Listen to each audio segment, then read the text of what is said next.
Hola a todos, bienvenidos a la clase número 4 del curso de producción gráfica en un sistema flexográfico. En las clases anteriores vimos las etapas del proceso gráfico. Comenzamos por la etapa de impresión, la etapa de producción masiva de un desarrollo, ¿sí? De un envase, una etapa técnica, la etapa de preprensa, y hoy lo que vamos a ver, la etapa de diseño, la etapa creativa del desarrollo, que es donde se inicia el desarrollo del envase, el arte de un envase o de algún producto gráfico para el sistema Flexo, donde existe una composición de elementos y un ensamblado del trabajo, ¿sí? Puntos importantes, reconocer los atributos del proceso de impresión, el proceso Flexo. La otra consideración es los materiales y la recolección de información necesarios, ¿sí? Para comenzar. Y otro punto es conocer las capacidades del sistema de impresión, ¿sí? El sistema específico de impresión y sabiendo el convertidor asignado del desarrollo, ¿sí? Lo que vimos un poco las clases pasadas, de acuerdo al proceso gráfico, vimos cómo cada una de las etapas genera condiciones para la etapa anterior, ¿sí? De todo el proceso. Por ejemplo, la etapa de la eliminación, postproducción, la etapa de envasado automático manual del cliente, del envasado del producto, genera la condición para la etapa de impresión, la impresión, las condiciones técnicas para el desarrollo de preprensa, y eso también está volcado a esta etapa inicial, que es el diseño, la creación del arte. En realidad la creación del diseño lo que hace es de algún modo considerar todas esas etapas, ¿sí? Todas las etapas que va a cumplir a posteriori en el desarrollo de producción, ¿sí? Importante de la industria es conocer que ofrece variedad de tipos de empaque, variedad de sustratos, tintas y capacidades de conversión, ¿sí? Para el inicio de este desarrollo de diseño. Materiales e información necesarios para comenzar este desarrollo, ¿sí? El primero, y antes que nada, en realidad existe antes de ir a planos y todo lo que tiene que ver con dimensiones, es muy importante la definición del sustrato, ¿sí? Es determinante para a dónde voy a apuntar con mi diseño, con mi arte, ¿sí? Normalmente nuestro cliente a la hora del inicio del desarrollo ya tiene definidos ciertos pasos, y bueno, y una es lo que se llama sustrato o la estructura, ¿sí? Que va a tener el envase. Tiene particularmente la condición del producto que se vaya a envasar, ¿sí? Por siguiente punto es el plano mecánico. El plano mecánico en realidad es un documento que existe del final de todo el proceso, ¿sí? Que es la etapa de envasado, ¿sí? Es una plantilla del envase desplegado, ¿sí? El desplegado es antes de que se conforme tridimensionalmente. Tiene las dimensiones de acuerdo a la automatización justamente del envasado. Se pueden encontrar una variedad de planos mecánicos, ¿sí? Cuando se inicia un desarrollo es común que usen este nombre para este documento, donde tiene diferentes estructuras y menciona básicamente alto y ancho desplegado del desarrollo, ¿sí? Y algunas especificaciones más, como por ejemplo las zonas de sellado, ¿sí? Zonas donde va a sellar, a cerrar el envase, ¿sí? Y las zonas que en definitiva puedo usar para generar el diseño, ¿sí? La zona de impresión. Ese es otro, por ejemplo, otro envase, es un doypack, un stand-up pouch, que tiene una base, ¿sí? Y este es un poco, capaz que un poco más complejo, que es las tapas de formado, ¿sí? De bandejas formadas, por ejemplo, tapas de feteados y ese tipo de cosas, ¿sí? Vamos a ver una estructura básica de un plano mecánico, ¿sí? Y particularmente vamos a ver y encontrar un elemento que siempre existe, que es una fotocélula, una representación de una fotocélula o un taco. este elemento es algo muy importante para de reconocer en todo el desarrollo, básicamente en el inicio del desarrollo del diseño, ¿sí? Que es una fotocélula para lectura de la envasadora, ¿sí? Esto lo que quiere decir es que es un indicador para el sistema de envasado, ¿sí? Para el sistema del envasado del producto, cuál es mi unidad, ¿sí? Cuál es mi envase unitario. Lo que quiere decir es que hay un ojo lector de que cuando llega a esta fotocélula lo que va a decirle es qué tiene que hacer, ¿sí? Por ejemplo, cortar el envase o sellar o formarlo, ¿sí? Otra de las cosas que indica también es el sentido de impresión, ¿sí? Ustedes saben que el sistema flexográfico de producción es un sistema rotativo, que quiere decir de que cuando esto ingresa a producción lo que se entrega al cliente es una bobina, ¿sí? O sea, el envase se desarrolla y se multiplica, ¿sí? Y se genera una bobina impresa. Esa bobina impresa es la que luego entra en la máquina envasadora, en la máquina que conforma, y a medida que va leyendo cada una de esas fotocélulas, de esos tacos, va entendiendo que debe envasar el producto o formar el envase, ¿sí?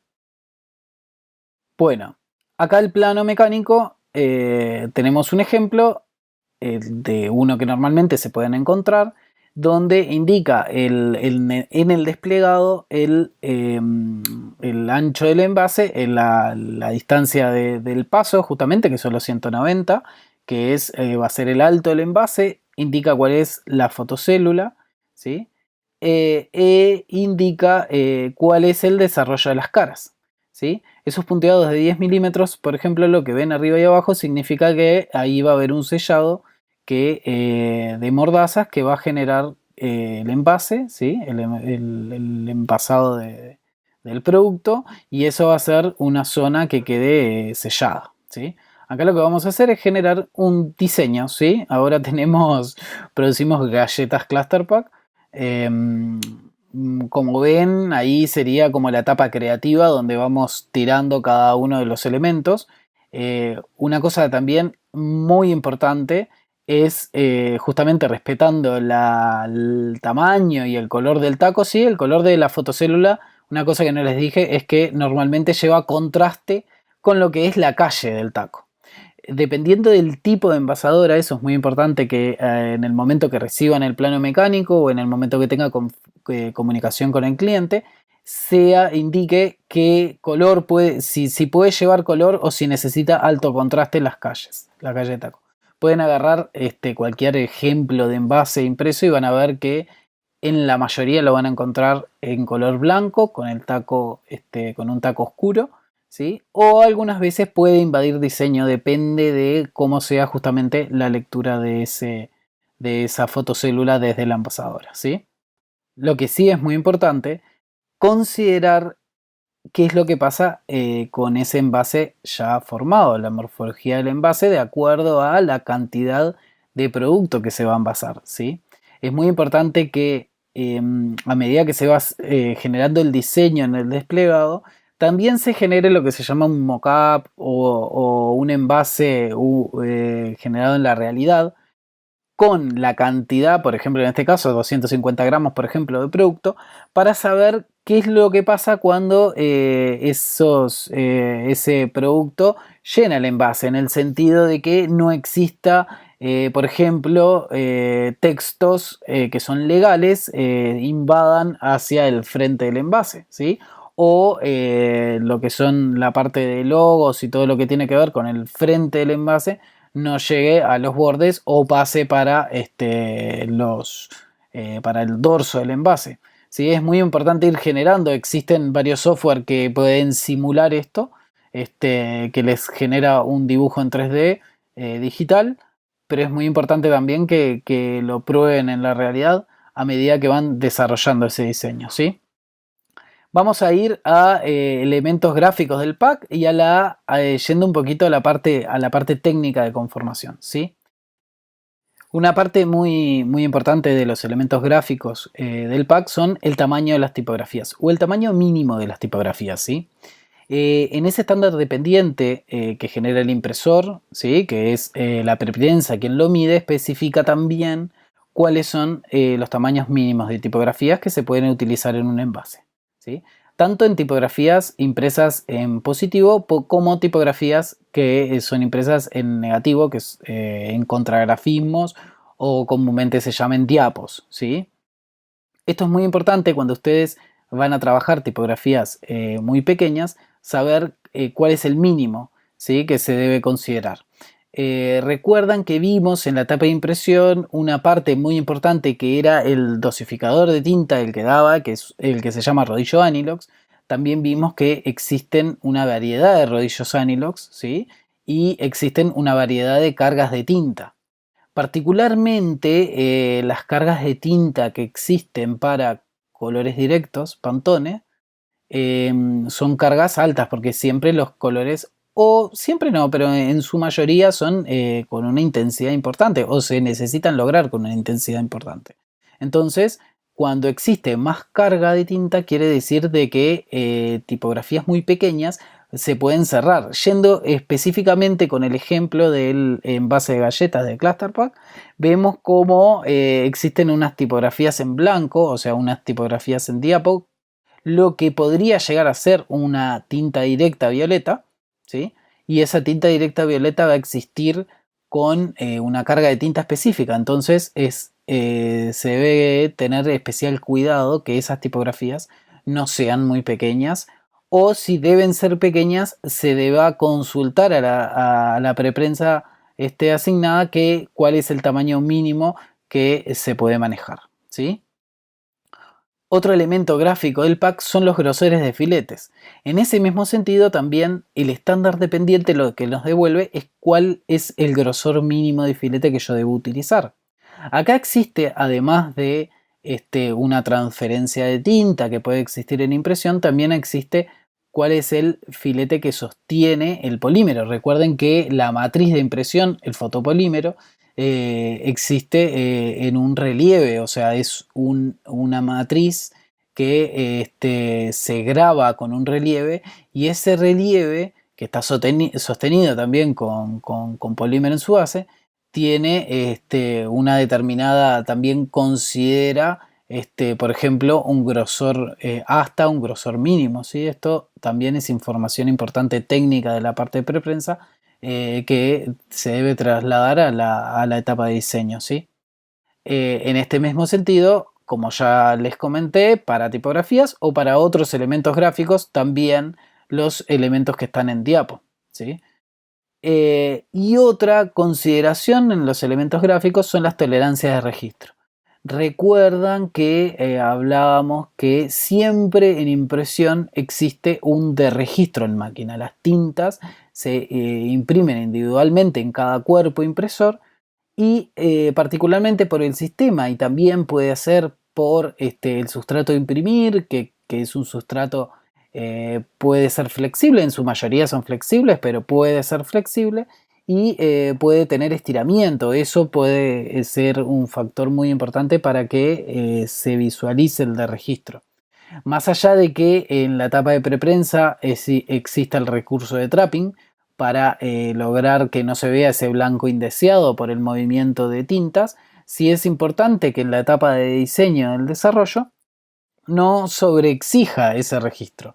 En tal sentido puede ser que una tipografía muy pequeña pueda estar dada en un registro de más de 3 tintas o un elemento gráfico pueda estar considerado registrar con todas las tintas, con 4 tintas, ¿sí? Eso es muy, muy importante. Otra información necesaria y otro elemento gráfico del pack es el código de barras. El código de barras tiene una estructura numérica y unas barras y vamos a enumerar 4 puntos que son importantes técnicamente para la impresión de ese código. Una es el sentido de impresión, ¿sí? Para que ese código de barras sea correctamente impreso y para que no dificulte luego la lectura de esas barras, es importante que acompañe el sentido de impresión, ¿sí? Si las barras están ordenadas en forma paralela a ese sentido de impresión, puede generar alguna dificultad a la hora de la lectura. Lo importante en este punto es que se considere, ¿sí? Ese punto, pero si se tiene que salir de esa especificación, sea informado puntualmente a preprensa y a impresión, para que si no hay por la ubicación del código de barras o por el tamaño que debe llevar, si sí o sí tienen que ir el código de barras paralelo al sentido de impresión, esto se tenga especial cuidado, ¿sí? A la hora de seguir en las etapas del proceso gráfico, ¿sí? Otro punto muy importante es la ubicación en el envase de ese código de barras, ¿sí? El plano mecánico lo que nos daba también la información es dónde van a ir las partes de sellado de ese envase. Lo importante es tratar de evitar que ese código de barras sea invadido, o sea, invada esas partes de sellado del envase, ¿sí? Otra parte importante del código de barras es el color, ¿sí? Con respecto al color, tenemos colores legibles, ¿sí? En el código de barras, obviamente que el más legible es el negro sobre blanco, ¿sí? Y existen otro montón de colores que no son no se puede leer, no es legible con los lectores que leen esas barras. Normalmente, como ven así a grandes rasgos, el color rojo es uno que los lectores de códigos barras no lo llegan a interpretar, ¿sí? Y otra consideración muy importante también con respecto al código de barras es el tamaño. En el tamaño del código de barras tenemos las normas que forman este código, nos indican que podemos ir a tamaños de magnificación y reducción dentro de parámetros. Por ejemplo, el código de barras generado al 100%, que es aproximadamente 35 milímetros de base, lo podemos reducir hasta un 80% y lo podemos magnificar hasta un 110%. Luego pasa a poder tener problemas de dificultad de lectura. De todos modos, esa especificación puede ser, tiene un más o menos considerable, ¿sí? Hay códigos barras que al 60% se pueden leer bien, pero ahí sí hay una consideración específica de cuando eso se imprima. Si se imprime dentro de condiciones de calidad, sí podemos salirnos del estándar.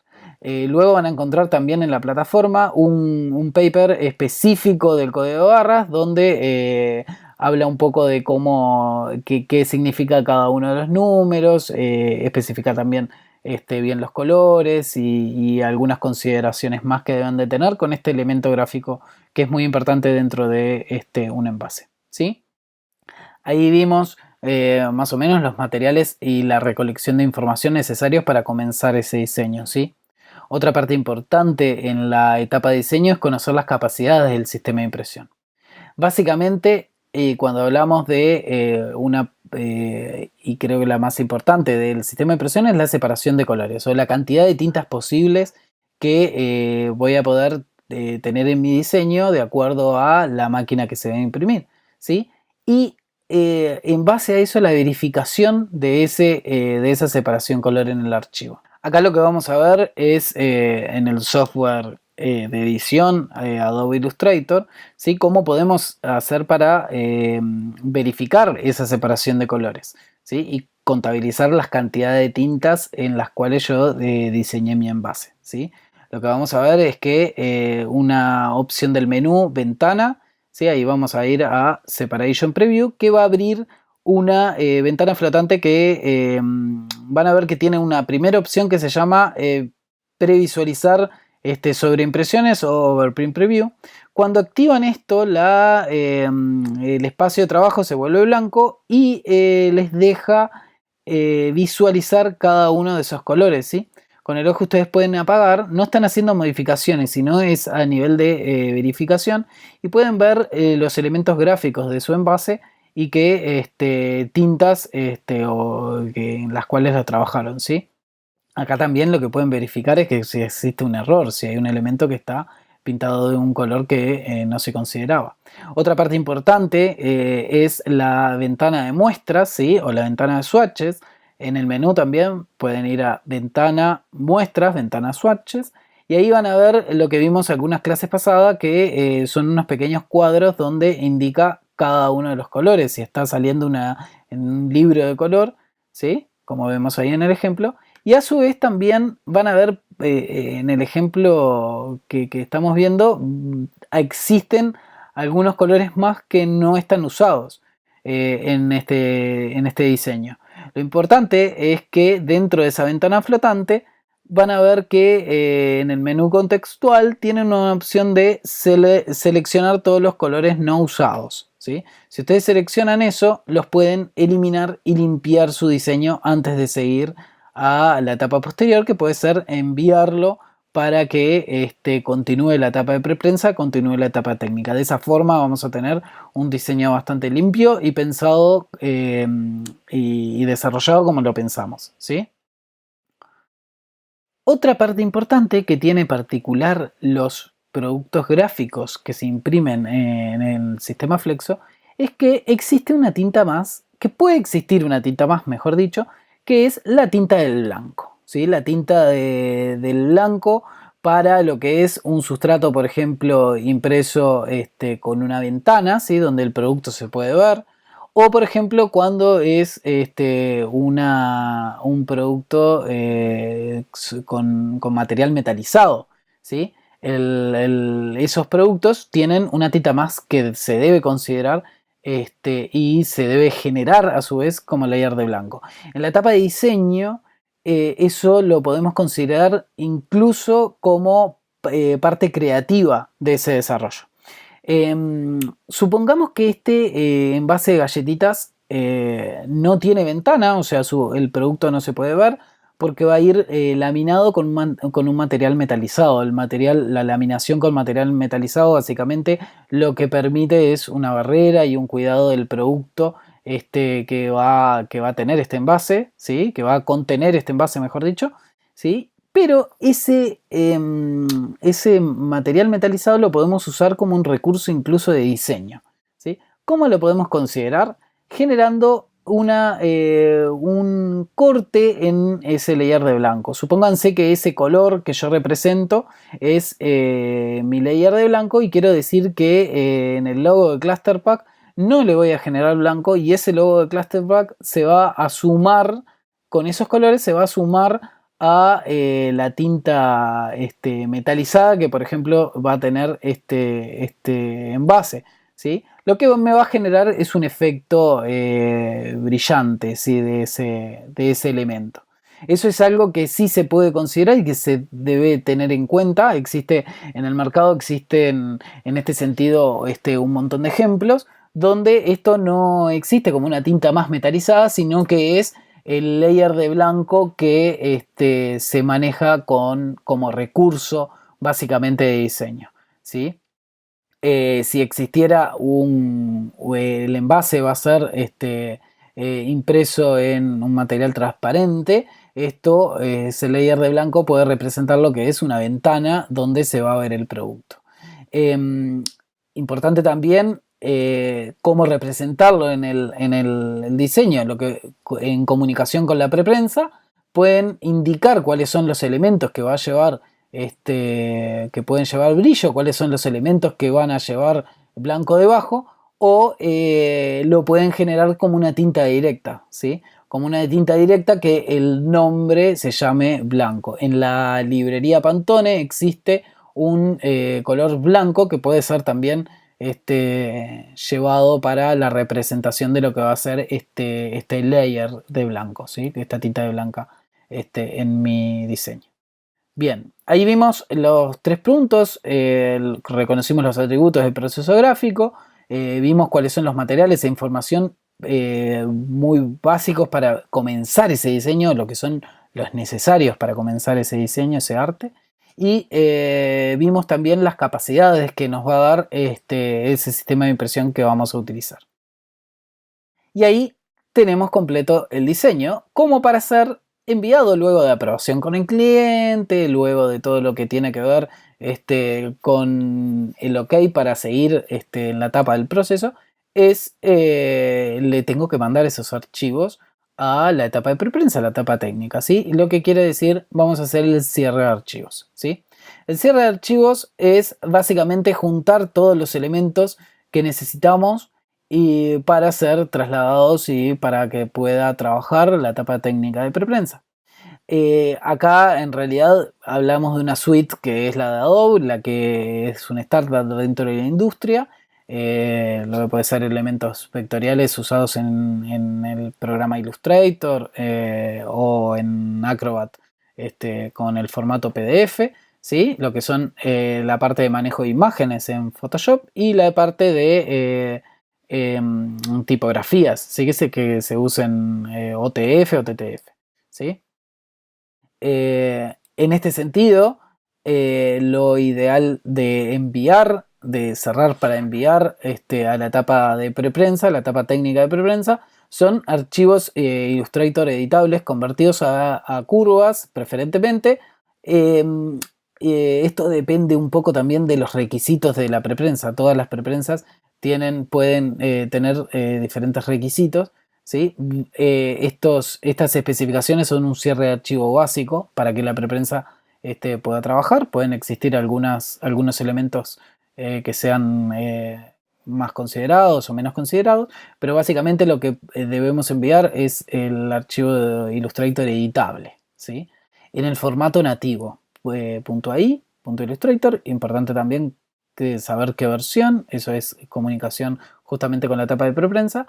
Y hay una opción que de hace unos años, de las versiones de hace unos 3, 4 años, existe dentro de Illustrator, que es la opción de empaquetar, de package. Lo que hace es, el empaquetado es juntar todas las imágenes que tienen vinculadas, todas las tipografías, y hace un pequeño resumen en un archivo de texto y permite que eso se pueda mandar como empaquetado a la etapa de preprensa.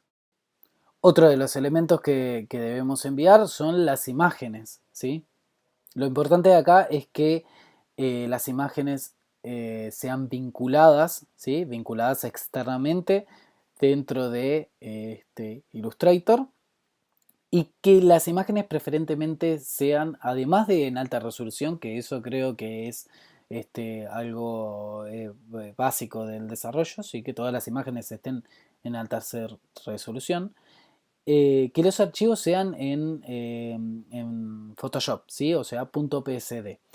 Hoy en día se puede utilizar sin problema formatos nativos, ¿sí? Antes existía la posibilidad de usar TIFF. En realidad, hoy en día el TIFF es un formato, sí, de alta resolución, pero es un formato que dentro de la comunicación digital quedó obsoleto y se puede usar perfectamente archivos nativos de Photoshop. Lo ideal, y dependiendo también del tipo de preprensa, que las capas sean editables. O sea que lo que yo consideré en la etapa creativa que también sea la misma que traslade a la etapa de preprensa, ¿sí? También pueden usar PDFX, o sea, obviar toda la parte de imágenes vinculadas y todo eso, y usar un archivo portable, PDF, PDFX 1.3 o superior, y depende, esto sí, específicamente de la preprensa. Específicamente en el sentido de que tenga un editor de PDF y su formato sea en PDF, ¿sí? Esto es importante consultarlo. Importante ir al detalle también de cómo se debe exportar ese PDF. Yo también les voy a preparar un documento que lo van a encontrar en la plataforma, un documento que especifica algunas consideraciones de acuerdo a este formato. Una cosa que sí deben considerar es que en flexografía como sistema y en la etapa técnica, ¿sí? De preprensa se generan muchas modificaciones, ¿sí? En los archivos digitales.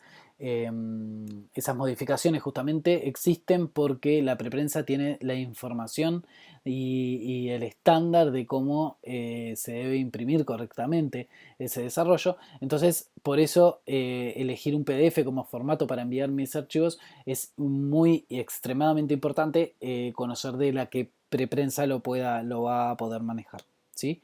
En el caso de archivos editables que no estén convertidos a curvas, es importante adjuntar esas tipografías, TTF o TF en sus formatos del estándar.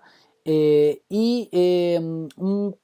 pequeño paréntesis acá, que es cuidados con los derechos que tienen las tipografías, ¿sí? Hoy en día bajarse una tipografía es muy accesible, pero es importante saber qué derechos tiene de uso esa tipografía, ya sea para envases o si son tipografías demo, ¿sí? Es muy importante que conozcan y que esas tipografías se desenvuelvan bien y que legalmente no haya inconvenientes.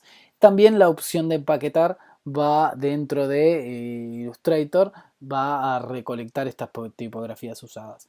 Acá también existen algún software específico. Si navegan un poco, pueden encontrar algún software específico de manejo de tipografías. Es muy interesante que usen alguno de ellos, como para también exportar estas tipografías o para usarlas propios dentro del sistema, ¿sí? Bueno, y por ahí terminamos la clase número 4 de este curso de producción gráfica en sistema flexográfico.